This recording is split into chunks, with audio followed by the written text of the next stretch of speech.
جنگل میں منٹو اور پنٹو نامی دو بندر رہتے تھے۔ دونوں دن بھر خوب اچھلتے اور شرارتیں کرتے تھے۔ منٹو عادت کا اچھا اور رحم دل تھا، جبکہ پنٹو غصیلا اور مغرور طبیعت کا مالک تھا۔ کبھی کبھی منٹو اسے سمجھاتا تو پنٹو کہتا، میں پھرتیلا بندر ہوں، میری پھرتی اور اونچی چھلانگ کا کوئی مقابلہ نہیں کر سکتا۔ منٹو ایک دن جنگل میں پھل تلاش کر رہا تھا۔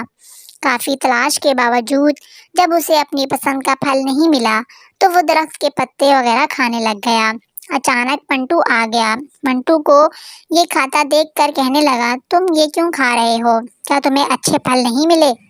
منٹو نے نفی میں سر ہلایا تو پنٹو بولا، چلو ہم جنگل کی دوسری جانب چلتے ہیں اور وہاں ہمیں اپنی پسند کے پھل ضرور ملیں گے۔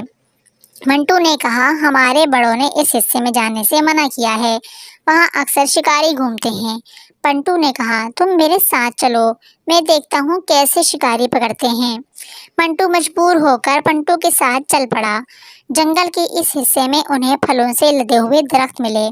منٹو نے کچھ پھل کھائے اور پنٹو سے کہا، چلو اب واپس چلتے ہیں۔ پنٹو نے کہا، میں تو ایسے ہی یہاں گھوموں گا اور سیر بھی کروں گا۔ یہ کہتے ہی پنٹو نے چھلانگ لگا لی اور درخت کے اوپر چڑھ گیا اور ایک شاخ پکڑ کر جھوٹنے لگا۔ کچھ دیر بعد انہیں درختوں کے بیچ میں ایک تھال رکھا ہوا نظر آیا جو پھلوں سے بھرا ہوا تھا۔ اس کو دیکھ کر پنٹو کی رال ٹپکنے لگی۔ وہ جیسے ہی ان پھلوں کی طرف لپکا تو منٹو بولا، مجھے خطرے کی بو آ رہی ہے، تم وہاں نہ جاؤ۔ پنٹو نے اس کی بات نہ سنی اور نیچے چھلانگ لگا دی، اور جیسے ہی پنٹو نے تھال میں سے پھل اٹھایا ایک جال کہیں سے آ گرا جس میں وہ پھنس گیا۔ کچھ دیر میں ایک شکاری آیا اور پنٹو کو جال سے نکال کر اس کے گلے میں رسا باندھ کر اپنے ساتھ لے گیا۔ منٹو بیچارہ درخت پر بیٹھا یہ سب دیکھ رہا تھا۔ وہ اپنے دوست کو بچانے کے لیے کچھ نہ کر سکا۔ اسے خیال آیا کہ ان کے بزرگ کہتے ہیں کہ بیٹا بڑے بول آگے آتا ہے۔ پنٹو کے ساتھ بھی یہی ہوا اور وہ اپنی پھرتی اور چالاکی پر غرور کرتا تھا۔ وہ آج اس کے کچھ کام نہ آئی۔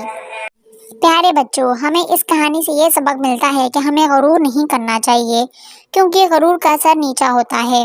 اب میں دوبارہ ایک نئی کہانی کے ساتھ حاضر ہوں گا، اور اگر اب میرے چینل پر نئے ہیں تو ڈف کڈس کو جلدی سے سبسکرائب کر لیں اور بیل آئیکن کو دبانا مت بھولیے گا تاکہ آپ کو ایسی ہی نئی نئی کہانیاں ملتی رہیں۔